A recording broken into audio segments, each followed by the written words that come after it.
Hello, bachcho. Let's read the given question. The question says, a block of mass capital M slides along the sides of a ball as shown in the figure. The walls of the ball are frictionless and the base has coefficient of friction 0.2. If the block is released from the top of the side, which is 1.5 meter high, where will be the block come to rest? Given that the length of the base is 15 meter. Option A, 1 meter from point P. Option B, midpoint. Option C, 2 meter from point P. Option D, at point Q.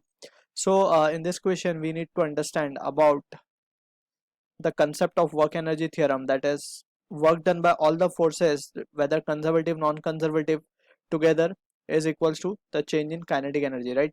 That is kinetic energy final minus kinetic energy initial.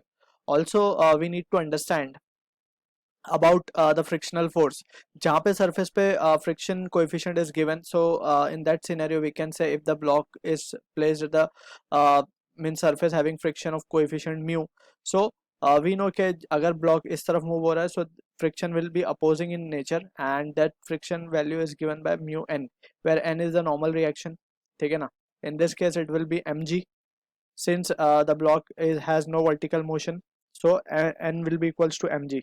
अलग अलग scenarios में normal reaction अलग अलग आता है, right? Also we need to be focusing on the W net में frictional force भी हमें कंसिडर करनी होगी which is non conservative in nature, and conservative force भी हमें कंसिडर करनी होगी, that is a gravitational force energy, gravitational potential energy. So हम अगर यहाँ से देखें, so initially the block is at rest, क्योंकि हमने इसे इनिशियली रिलीज किया, so initial velocity will B zero and finally भी इसे रेस्ट पे आना है. So we can say according to work energy theorem W net will be equals to zero in this case, क्योंकि final initial दोनों ही zero है. So W net की अगर हम बात करें, so सबसे पहले जब ये नीचे की तरफ आ रहा है, so since the surface is frictionless, so only the gravitational potential energy is working. और यहाँ पे हम देख सकते हैं कि mg भी नीचे की तरफ एक्ट कर रहा है and the gravitational displacement भी नीचे की तरफ है, right? So in that scenario we can say work done will be positive, right? और वर्क डन की वैल्यू आ जाएगी एम जी इंटू 1.5. ठीक है ना? डिस्प्लेसमेंट कितना हो रहा है इसका? 1.5 हो रहा है. ठीक है.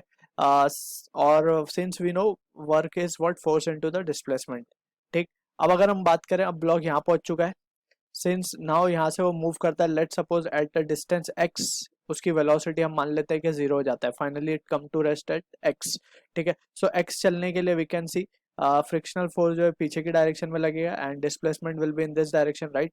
सो यहाँ पे हमें माइनस लेना पड़ेगा mu m g, that is mu m ji into M is capital over here.